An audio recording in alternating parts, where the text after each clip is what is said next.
बिस्मिल्लाहिर्रहमानिर्रहीम अस्सलाम वालेकुम। वेलकम कहती हूँ आप सबको मिक्स प्लेट मैशअप में और उम्मीद करती हूँ आप जहाँ भी होंगे ईमान और सेहत की बेहतरीन हालत में होंगे। आज की जो रेसिपी है वो गाजर का हलवा है और उसके लिए मैंने आधा किलो गाजरें ली हैं जिनको छील के मैंने धो के अच्छी तरीके से रख लिया है। इसमें आप देख रहे हैं कि बिल्कुल साफ सुथरी मैंने कर ली है। अब कद्दूकश लेंगे और कद्दूकश करने से पहले हमने जो गाजर के अंदर जो ये पीले रंग का हिस्सा होता है इसको हमने हटा देना है क्योंकि ये सख्त होता है। और उसके बाद गाजर को हमने कद्दूकश कर लेना है। और इसमें जैसे देख रहे हैं आप दो हिस्से हैं, एक मोटा और एक पतला।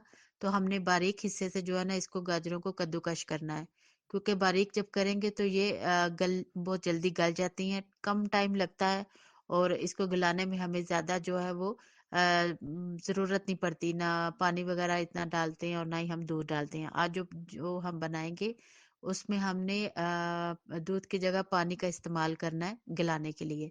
तो ये गाजरें हैं और एक कप पानी है और ये थोड़े से चावल हैं जो मैंने पहले भिगो के रख दिए थे।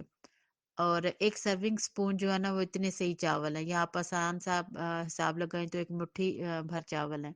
तो इन तीनों को हमने जो है ना इस तरह से देचकी में डाल के तो वो चढ़ा देना चूल्हे पर। और एक कप पानी डालना है, ज्यादा पानी भी नहीं डालना क्योंकि फिर गाजर अपना पानी भी छोड़ती है। और एक प्याली हमने इसमें जो है ना वो चीनी डाल दी। और इसको आप जो है ना इस तरह से तकरीबन 10 मिनट जो है ढककर आप रख दें तो चावल भी गल जाएंगे और गाजर भी जो है वो पहले ही हमने बारीक कद्दूकश की थी तो वो साथ ही बिल्कुल जो है ना वो अच्छे तरीके से मिक्स हो जाएगी।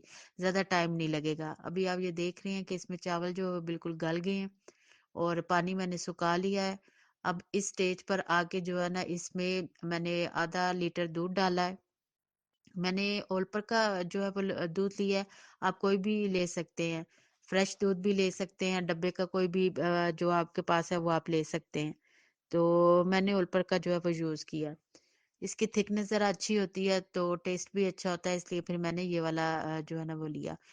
यहाँ पर जब पानी वगैरह सूख गया था गाजरों का तो उसके बाद जब हम दूध इसमें डालते हैं तो बिल्कुल ज्यादा हमें जो है ना टाइम नहीं लगता पकाने में, मिक्सिंग वगैरह में। बस यही है कि अच्छे तरीके से उसको थोड़ा सा दूध को भी खुश्क करते हैं ताकि जो गाजरों का एक पानी है वो तो खुश्क तो हो चुका होता है लेकिन एक टेस्ट होता है उसका, वो भी दूध के साथ बिल्कुल वो मिक्स हो जाए और एक अच्छा जो है ना वो गाजर का हलवा तैयार हो जाए। तो यहाँ पर अच्छी तरीके से इसको हमने 5 से 6 मिनट जो है ना वो पका लेना है। इस तरह से इसको अच्छे तरीके से आप मिक्स कर लें। और जो थोड़े बहुत चावल मतलब मिक्स तो वो साथ हो गए हैं लेकिन ये है किस तरह से अच्छे तरीके से इसको मैशअप करने से ना ये चावल जो है वो बिल्कुल इसके साथ ही गाजरों के साथ हो जाते हैं, अच्छे तरीके से मिल जाते हैं इसके साथ। अब यहाँ पे मेरे पास जो है ना मैंने एक वो मक्खन की जो टिक्की होती है ब्लू बैंड वो ली है और थोड़े से ड्राई फ्रूट्स है मेरे पास।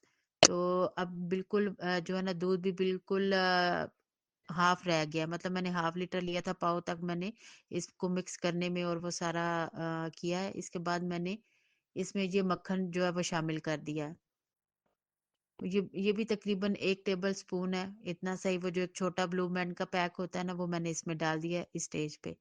इससे ये होगा इसमें टिप नंबर ये किया वो उसकी टिप ये है कि इससे जो है ना इसका टेस्ट तो अच्छा होगा ही।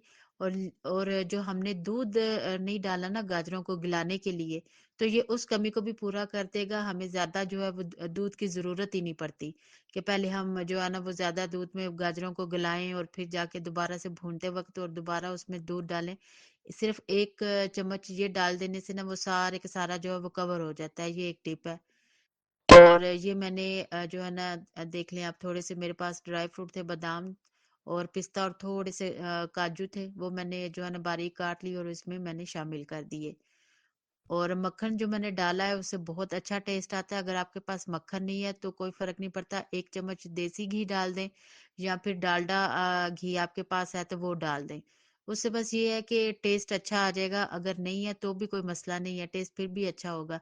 लेकिन इसको डालने से ना एक ज्यादा बेहतर आपको जो है वो टेस्ट मिलेगा। तो इस ये देखिए बिल्कुल रेडी हो गया। इसमें ना ज्यादा जो है वो दूध वगैरह इतना नहीं है, बिल्कुल एक नॉर्मल जो हमें चाहिए उस तरह की थिकनेस हमारे पास आ गई है। और इस तरह से ये रेडी हो गया। कुछ मैंने बचा लिए थे ड्राई फ्रूट जो साबुत भी पड़े हुए हैं कि गार्निश करने के लिए, वो फिर मैंने इसके ऊपर इस तरह से जो है इसको डाल दिया साबित ड्राई फ्रूट को भी, और देखिए कितनी अच्छी लुक जो है ना वो आ रही है।